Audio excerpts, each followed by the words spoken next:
The chime above the door of Harlington and Company rang with a crisp, hollow echo as Darnell stepped inside. It was one of those luxury jewelry stores nestled between towering buildings on a quiet stretch of Manhattan's Upper East Side, the kind where velvet-lined cases displayed more diamonds than most people would see in a lifetime, the kind where everything, from the lighting to the quiet hum of the air conditioning, whispered old money and exclusive clientele. Darnell's sneakers squeaked faintly against the polished marble floor. His jacket, functional and plain, contrasted with the tailored suits and designer coats typically seen in this part of town. But his steps were steady. He walked with the calm confidence of someone who didn't need to prove anything to anyone. Still, the store's silence suddenly felt heavier, as if the room had inhaled and forgotten how to exhale. Behind the gleaming glass counters, two sales associates, a man with slick back hair and a woman with a sharp bob, exchanged a glance. They didn't move. Their eyes briefly flicked toward Darnell, then back to their work, pretending to organize paperwork that didn't need organizing. Not a single word of greeting was offered, despite the store being otherwise empty. Darnell paused in front of a display filled with engagement rings. His gaze moved slowly over each piece, pear-shaped stones, halos of diamonds, platinum bands, as if cataloging every detail. He leaned slightly forward, his eyes lingering on a particular ring that shimmered beneath the spotlight. From the far end of the store, the manager emerged. She wore a tailored blazer, her blonde hair pulled tightly into a bun that seemed to strain at her scalp. Her smile didn't quite reach her eyes as she approached, her heels clicking a bit too sharply against the floor. "Can I help you with something specific?" she asked, her tone clipped, like an announcement more than a question. Darnell didn't turn to look at her right away. He finished examining the ring in front of him before replying, just browsing for now. Her eyes narrowed slightly. It wasn't what he said, it was how he said it. Calm, measured, like a man who wasn't in the wrong store at all. Still, her smile remained frozen in place, though now there was a flicker of uncertainty beneath it. "Of course," she said, her voice tight with forced politeness. "Let me know if you need anything." She turned and walked back toward the counter, her posture rigid. As she passed the male associate, she leaned in and whispered something too low to hear. But Darnell saw the glance she tossed his way, followed by a subtle nod toward the back of the store where a security guard stood, arms crossed. The message was clear. Darnell didn't flinch. His expression remained unchanged, his eyes moving to another display, this one with designer watches encased in thick glass. But his hand, slow and deliberate, slipped into the pocket of his jacket. He pulled out his wallet, not yet open, just resting lightly in his palm. He turned it slowly, as if weighing it, but didn't remove anything. Not yet. Instead, he looked up toward a small surveillance camera in the corner of the room, then back at the ring he had been eyeing earlier. His gaze was steady, as if daring the space itself to question him. There was no need to raise his voice. His presence alone said everything that needed to be said. Meanwhile, behind the counter, the manager was still watching him, not with interest, with calculation. Her eyes shifted again toward the security guard. Darnell noticed. There was a quiet tension now, not loud or dramatic, but thick like smoke after a fire, invisible but heavy in the lungs. It was a kind of silence that carried years of history in it, a silence too familiar to Darnell, who had walked through too many rooms where his presence sparked discomfort before he said a word. But he waited, patient, unbothered. Let them show themselves, he thought. Seconds passed. Then a minute. The front door opened with cheerful ring, and a young white couple stepped inside, dressed in polished layers, all cashmere and leather. The transformation was immediate. All three associates sprang into motion. The man with slick back hair stepped out from behind the counter with a wide smile. The woman with the bob greeted the couple with an airy, "Welcome to Harlington's. Is there anything special you're looking for today?" As if they were old friends. Darnell watched. His lips twitched slightly, not into a smile, but into something harder to define. Something between amusement and resignation. He turned back toward the ring he had been admiring earlier. He knew exactly what he wanted now. And it wasn't just the jewelry. Darnell finally moved, his fingers tapping once against a glass case, as if calling for someone's attention. Not loudly, not impatiently, just enough to break the illusion that he had become part of the scenery. The manager, who was in the middle of pretending to straighten a row of necklaces, looked up. Her face remained neutral, but her eyes betrayed her reluctance.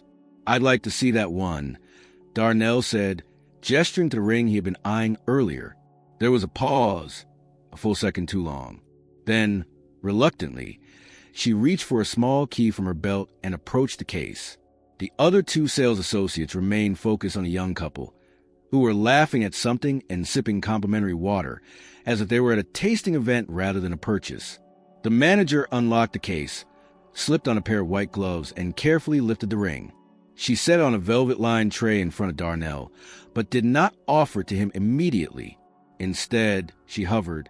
"This one is from our Marcellina collection," she said, her tone now rehearsed, almost robotic. "Platinum band, 2-carat center stone, VS1 clarity, G color. One of our more expensive pieces." The way she said it, with that faint upward tilt at the end, sounded more like a warning than information, a subtle way of saying, "Are you sure this is what you meant to ask for?" Darnell didn't look at her. He picked up the ring carefully, holding it between his thumb and forefinger, bringing it closer to the light. The diamond caught it beautifully, scattering flecks of color that danced across the glass counter. He examined it like someone who had done this before, who knew what mattered and what didn't. Then, still focused on the ring, he asked, "Does this one come with a lifetime guarantee?" The manager hesitated. It was a simple question, but it had tripped her.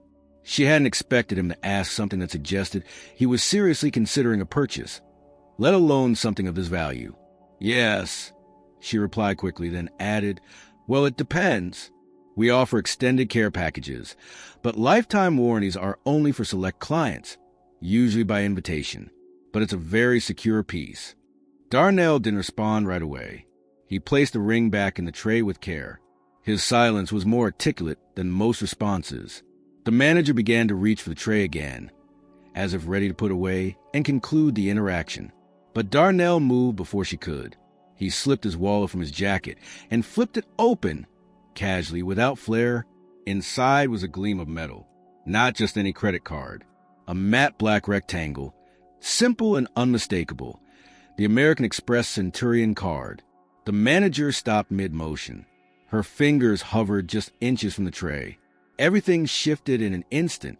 The security guard, who had maintained his distance until now, seemed to reconsider his stance. He took a single step back, arms still crossed, but his posture softening just enough to be noticed. The other two associates, still within earshot, stopped pretending not to notice Darnell and turned slightly, their eyes flicking to the card like moths to a flame. The manager straightened her back. "Oh," she said, blinking once. I didn't realize you were a Centurion member. My apologies.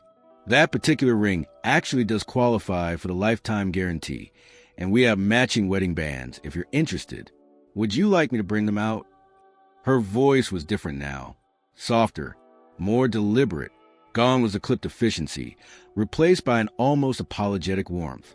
She was trying to erase the last 10 minutes with tone alone, but it was too late.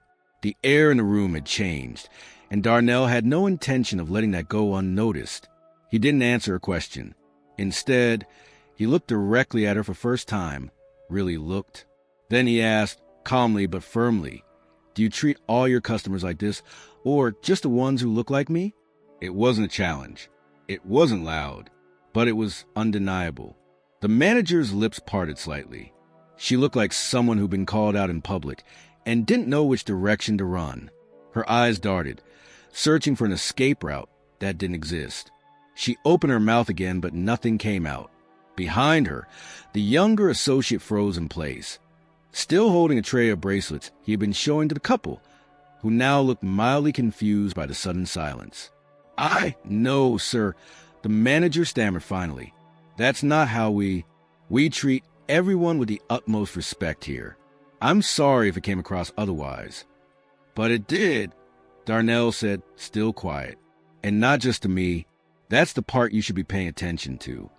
He placed the card back in his wallet and slipped it into his jacket. The tray with the ring was still on the counter, untouched since he set it down. He glanced at it once more, then turned his attention back to the manager. "I didn't come here to test you," he continued, "but I knew exactly what to look for."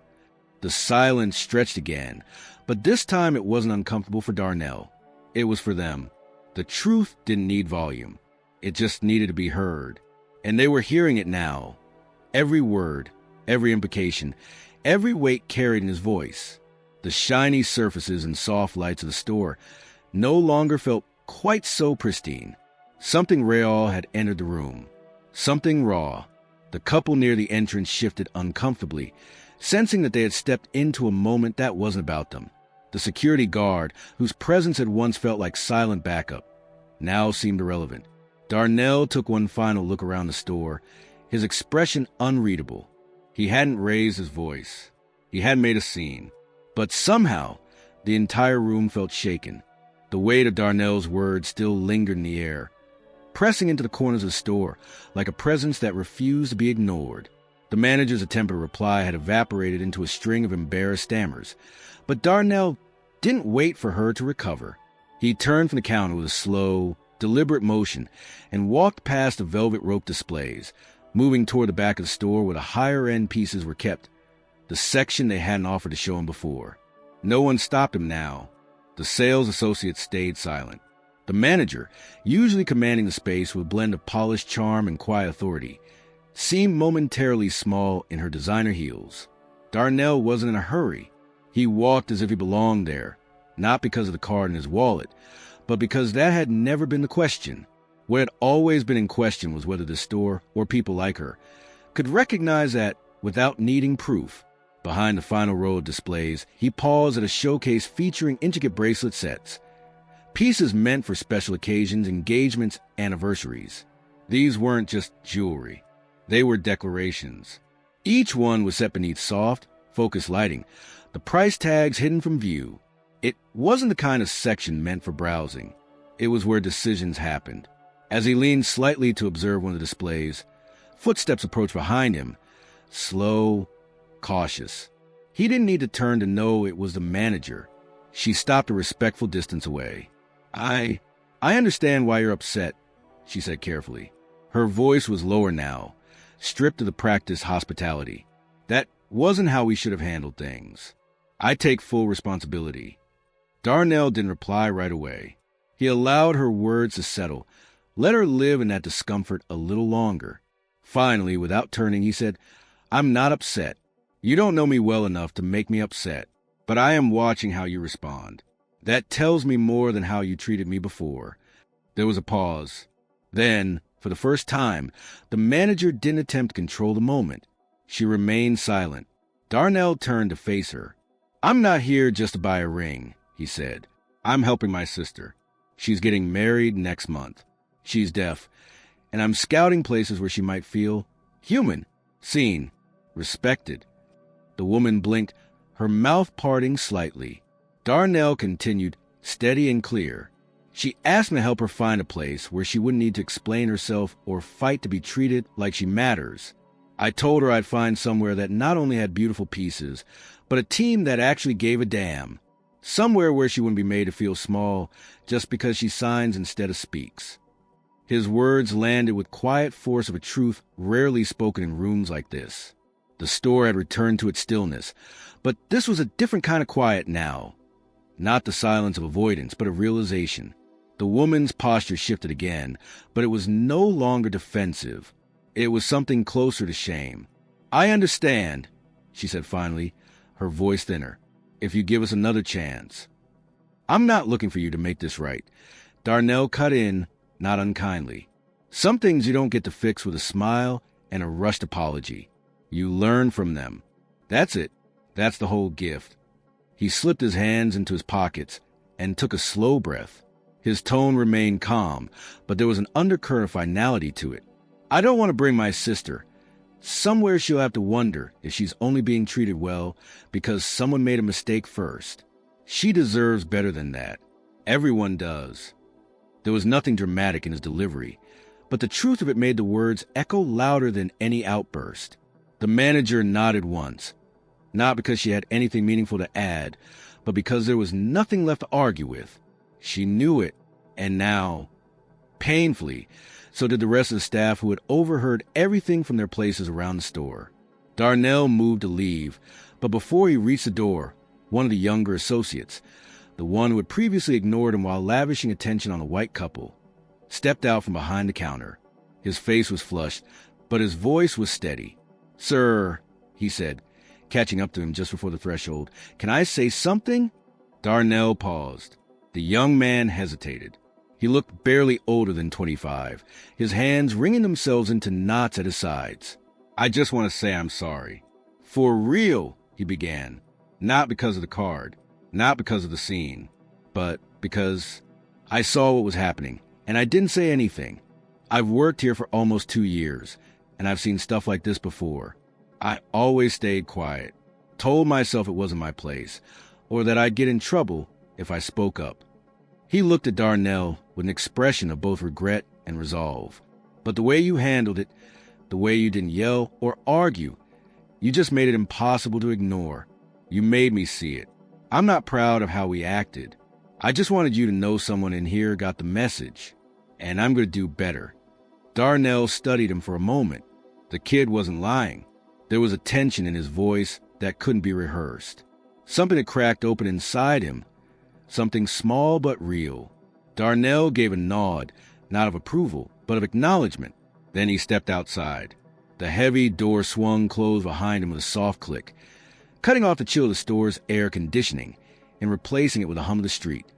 Taxis, footsteps, the distant echo of city life pressing forward. He stood there for a moment, breathing in the warmth of the late afternoon sun. He hadn't come looking to teach a lesson, but maybe one had still been learned. The city swallowed Darnell as he walked away from Harlington and Company, the weight of what had transpired still heavy on his shoulders. Not because of regret, he felt none, but because of what it confirmed. The subtleties of dismissal, the assumptions rooted in silence, the policies hidden behind etiquette. He had seen it before in boardrooms and boutiques, in elevators and restaurants. But that day, in that store, it had been clearer than ever how thin the veneer of civility really was. How it cracked the moment someone refused to play along. He didn't go home. Not yet. Instead, he found a quiet cafe a few blocks away and took a seat by the window, letting the bitter bite of strong coffee settle the storm in his chest. Outside, people moved with their usual Manhattan urgency, eyes fixed on destinations, unaware or uninterested in the tiny revolutions unfolding beside them. He watched them for a while, one hand resting on the rim of his cup, the other scrolling through photos on his phone until he found the one he needed. His sister, Ava, beaming mid-laugh, her hands mid-sign as she shared something only he could translate in real time. Ava had always been the brightest force in any room. Deaf since birth, she moved through the world with a grace that left no space for pity or condescension. She demanded respect not through confrontation, but through her unapologetic joy, her fluency and self-worth. And now, she was getting married to a woman who loved her fiercely, who had learned sign language not just to communicate, but to listen in a way most people never bothered to. Darnell had promised her he would find the perfect rings, not the flashiest or the most expensive, but the right ones that felt earned, honest, alive. He'd researched every store in the city with top ratings, inclusivity policies, even customer reviews that mentioned accessibility. Harlington and Company had made the shortlist for one reason only. They claimed to be champions of inclusive luxury, a phrase that now rang hollow. He pulled out a small notepad from his coat pocket, flipping past pages of sketches and lists until he landed on a name he hadn't visited yet. A smaller shop in Brooklyn, no corporate reputation, no sleek ad campaigns. Just word of mouth from a deaf community forum that mentioned the owner was fluent in ASL and regularly offered consultations for clients who use interpreters or visual aids. Darnell underlined it once and took a breath. That would be the next stop, not for today, but soon. The following weekend, he returned to Brooklyn, not alone this time, but with Ava beside him. She wore a soft green scarf and her usual oversized cardigan, her curly hair pulled back into a loose bun. Her fiancé, Lee, had to work that morning, so it was just the two of them, like old times. As they walked, Ava signed quickly, her fingers dancing between questions and excitement. He kept up, smiling as he replied in fluent ASL. She asked him again if he was sure this place was worth the trip, and he nodded, answering that the real gems weren't always in the biggest windows. Her laughter came fast, her head tilting back, and for a second, the tension from the previous week faded. The store sat between a laundromat and a small diner, its exterior unremarkable except for a hand-painted sign that simply read Carter and Bloom Jewelers. Inside, the space was warm and modest. No guards, no velvet ropes, just wood floors, well-lit cases, and a subtle scent of jasmine in the air. As they entered, a woman behind the counter looked up, middle-aged, silver hair pulled into a low twist, eyes sharp with welcome. She stepped around the counter immediately, hands already moving in fluent ASL. "Welcome," she signed. "You must be Ava, and you must be her brother, Darnell." Ava's eyes widened, surprised, then delighted. She responded with a flurry of signs, thanking the woman, whose name was Grace, and asking if she really signed that well. Darnell stepped back and watched. It was everything Harlington and Company had failed to be. Grace led them to a smaller display case filled with engagement sets. She explained how each piece had been made by local artists, how they could custom fit the bands for comfort and ease of movement. Particularly important for clients who use their hands to speak, to feel, to connect. Ava was glowing. She asked question after question, and Grace answered every one without hesitation, never once glancing at Darnell for permission, never once making about anything but Ava's experience. There was no card flashed, no badge of elite membership, just people, honest and present. After nearly an hour, Ava found a set she loved, a delicate platinum band with sapphire center, surrounded by 2 small diamonds. Simple, bold, unique. Lee would love it. When the time came to pay, Darnell moved to reach for his wallet, but Ava stopped him, signing sharply. "You said I'd choose. That includes paying." He laughed and stepped back. As they left the store, ring in hand, Ava paused at the door and turned back to Grace. She signed, "Thank you for seeing me." Grace smiled, signed back, "Always." Outside, Ava twirled once, holding the box to her chest. Darnell didn't need to say anything. They both knew what had just happened wasn't just a purchase. It was what real respect looked like when no one needed to earn it first. The morning after their visit to Carter and Bloom, Darnell sat alone at his kitchen table, nursing a second cup of black coffee while his laptop glowed open in front of him. The house was quiet. Ava and Lee had picked up the rings and gone straight to their weekend retreat upstate to celebrate privately. The moment still lingered with him, not just with joy on Ava's face, but because of how different it had felt from a week before. No tension, no performance, just truth. He opened a blank review form on the Harlington and Company website. His fingers hovered over the keyboard for a long time, not because he didn't know what to say, but because the words had to matter. This wasn't about revenge or shaming a business. It was about telling a story that others could see themselves in, a mirror, not a punishment. So he began typing, not in anger, not in outrage, but with clarity. He described how he had walked into the store and how no one had greeted him. He explained how the tone shifted the moment he revealed his status, not as a customer, but as someone with power. And then he told the truth they had likely never expected to read, that he wasn't there to buy for himself. He was scouting the store for his sister, a deaf woman who wanted a place where she would feel safe, welcomed, seen. He wrote about the silence they had offered him and how different it was from the silence she navigated every day. He wrote about what it means to be invisible until someone believes you are valuable enough to acknowledge. And he ended not with bitterness, but with a choice. You lost more than a sale that day. You lost trust. But I hope you use that moment to rethink the way you see the people who walk through your doors. Some of us aren't just looking for jewelry. We're looking for humanity. He didn't sign it with his full name, just Darnell. That was enough. He posted the review and walked away from the laptop. He didn't expect much. Most reviews faded into the digital ether within hours, but this one didn't. By evening, it had been shared hundreds of times. By morning, it had been reposted across multiple platforms, each version filled with comments from people who had experienced something similar. People from all walks of life. Black men in suits treated like trespassers. Disabled clients ignored until they brought an advocate. Single mothers mistaken for thieves. Queer couples scrutinized while shopping for wedding gifts. The flood of responses wasn't about jewelry. It was about something deeper. A wound that had been waiting to be spoken aloud. Harlington and Company issued a formal apology within 48 hours. It was polished as expected. We sincerely regret the experience described. We are reviewing our internal practices. We aim to provide exceptional service to every individual. But Darnell didn't care about the apology. He hadn't written for them. He had written for the people who had been waiting for someone else to say it first. Back in Brooklyn, Carter and Bloom was buzzing quietly with new visitors. Word had spread fast. A woman who had seen Ava's ring post on social media came in asking if they offered custom engraving in Braille. A young man brought his mother, who used a walker, because he'd heard they didn't rush clients or crowd them. The store didn't try to capitalize on the attention. Grace simply greeted each person the same way she always had, with presence, not performance. A week later, Darnell returned not to shop, but to thank Grace in person. She welcomed him with the same calm, steady smile.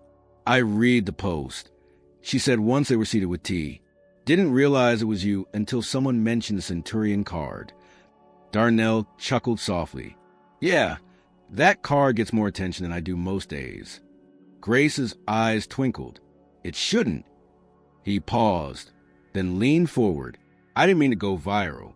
I just didn't want Ava walking into a place that would smile to her face and mock her behind it. That was all."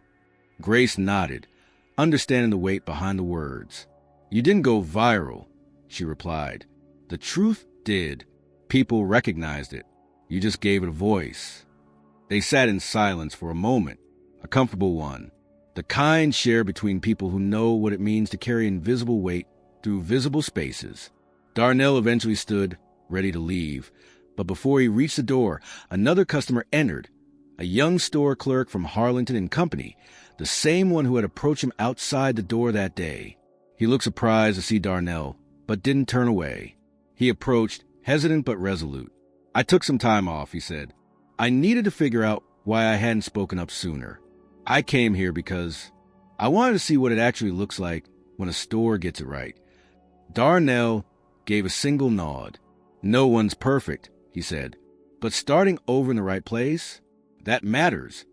The young man stayed behind as Darnell exited, leaving the door open for possibility. Outside, the sky was turning that golden amber that only autumn in the city could offer, the kind of light that softened even the harshest outlines. He didn't know who else would read his story. He didn't know if Harlington and Company would change in the long run, but he knew Ava had her ring. She had walked into a store that saw her before it saw her wallet. That was the victory. Not the views, not the apology. Just that moment, shared in silence, understood without words. Sometimes, the real gold isn't behind the glass. It's in how people choose to see you when they think no one else is watching.